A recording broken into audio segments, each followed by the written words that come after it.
Assalamualaikum warahmatullahi wabarakatuh. Selamat sore. Kami dari kelompok 3 ingin menampilkan hasil kerja kami yang berbentuk PPT. Selamat menyaksikan.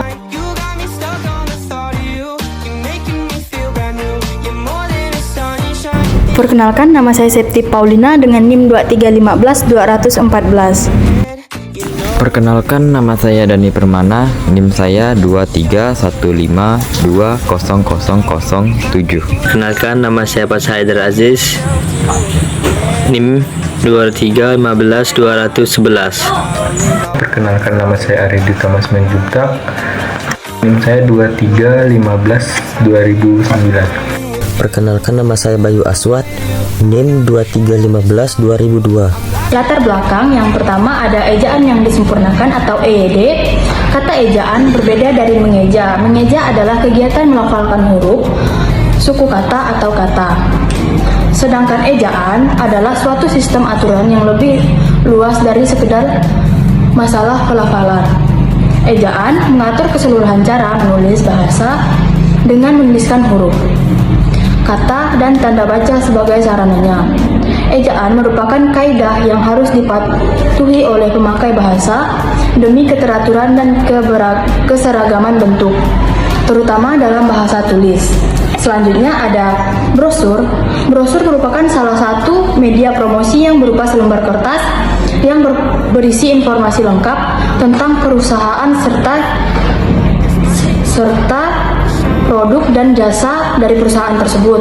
Salah satu fungsi brosur yang berbentuk selembaran ini memang untuk mengenalkan suatu produk atau barang yang dijual agar bisa dikenali oleh masyarakat. Selanjutnya ada menganalisis EYD.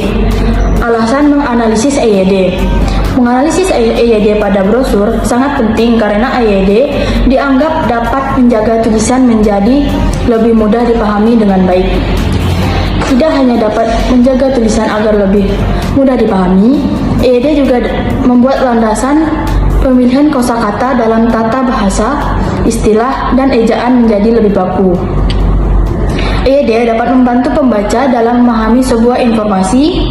Penggunaan ejaan akan membuat penulisan bahasa lebih teratur dan dapat dicerna oleh pembaca.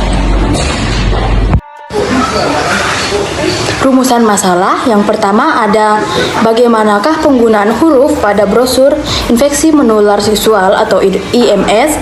Yang kedua, bagaimanakah penulisan kata pada brosur infeksi menular seksual atau IMS. Yang ketiga, bagaimanakah penggunaan tanda baca pada brosur infeksi menular seksual atau IMS. Tujuan 1. Mendeskripsikan penggunaan huruf pada brosur infeksi menular seksual atau IMS. Yang kedua, mendeskripsikan penulisan kata pada brosur infeksi menular seksual atau IMS. Yang ketiga, mendeskripsikan penggunaan tanda baca pada brosur infeksi menular seksual atau IMS. Kajian teori. Yang pertama, penggunaan huruf. Huruf adalah aksara dalam tulisan yang terdiri atas anggota abjad atau alfabet dan melambangkan bunyi bahasa. Yang kedua, ada penulisan kata. Kata adalah suatu aturan untuk menyusun huruf dan tanda baca menjadi kata-kata yang benar dalam suatu bahasa. Yang terakhir, ada penggunaan tanda baca. Tanda baca adalah simbol-simbol tertentu yang digunakan dalam penulisan untuk memberikan petunjuk tentang struktur, intonasi, dan makna kalimat. Hasil analisis penggunaan huruf. Terdapat 36 kesalahan, di frasa ada 7 kesalahan, di subjudul awal kalimat terdapat 29 kesalahan. Kesalahan pada frasa: 1. Mengonsumsi narkoba, 2. Raja singa, 3. Uklus mole, 4. Kutil kelamin, 5. Be faithful, 6. Mengkonsumsi narkoba, 7. Edukasi aktif. Sekian kesalahan pada subjudul awal kalimat: 1. Penyakit, 2. Bergonta-ganti, 3. Prostitusi, 4. Homoseksual, 5. Melakukan, 6. Keluar, 7. Perih, 8. Ada, 9. Di sekitar, 10. Gatal-gatal, 11. Bengkak, 12. Pada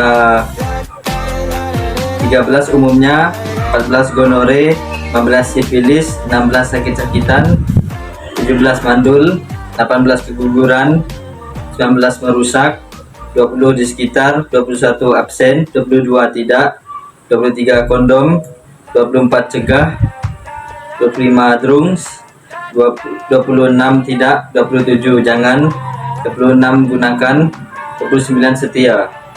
Analisis penulisan kata. Penulisan kata terdapat dua kesalahan. Kata depan, kata di sekitar. Penulisan kata di sekitar terdapat kesalahan karena penyisihan kata di sekitar tidak diletakkan di depan kalimat. Kata berimbuhan. Penulisan kata mengkonsumsi hanya seharusnya ditulis menjadi kata mengkonsumsi. Hasil analisis penggunaan tanda baca.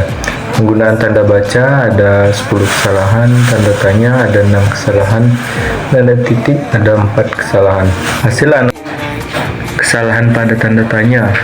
1. Apaan sih IMS? Yang kedua, gejalanya apa ya? Yang ketiga, penyebabnya apa aja? Yang keempat, jenis-jenis dari IMS itu.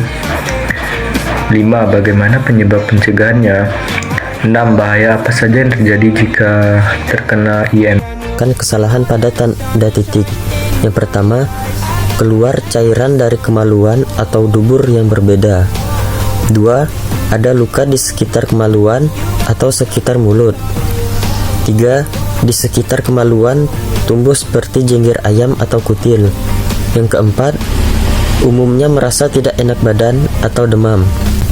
Kesimpulannya, hasil analisis penggunaan huruf pada brosur infeksi menular seksual atau IMS terdapat 36 kesalahan. Kesalahan penggunaan huruf terdapat pada huruf kapital. Penggunaan huruf kapital terdapat 36 kesalahan. Hasil analisis penggunaan huruf pada brosur infeksi menular seksual atau IMS terdapat 2 kesalahan penulisan kata terletak pada gabungan kata, kata berimbuhan, kata pemenggalan kata, dan dasar kata atau kata dasar. Kesalahan penulisan kata terletak pada kata depan dan kata berimbuhan. Terdapat 1 kesalahan penulisan kata depan dan 1 kesalahan penulisan kata berimbuhan. Hasil analisis penggunaan data. Hasil analisis penggunaan tanda baca pada brosur infeksi menular seksual atau IMS terdapat 10 kesalahan penulisan. Kesalahan penggunaan tanda baca terletak pada titik, tanda titik, tanda koma, tanda titik 2, tanda petik, tanda elipsis, dan tanda hubung. Ada 6 kesalahan penggunaan tanda baca tanya. Ada 4 kesalahan penggunaan tanda baca titik. Saran yang dapat disampaikan kepada pembuat brosur infeksi menular seksual adalah terdapat banyak kesalahan terutama pada penggunaan huruf, penulisan kata, dan penggunaan tanda baca. Terdapat kesalahan juga pada penggunaan huruf miring dan huruf tebal.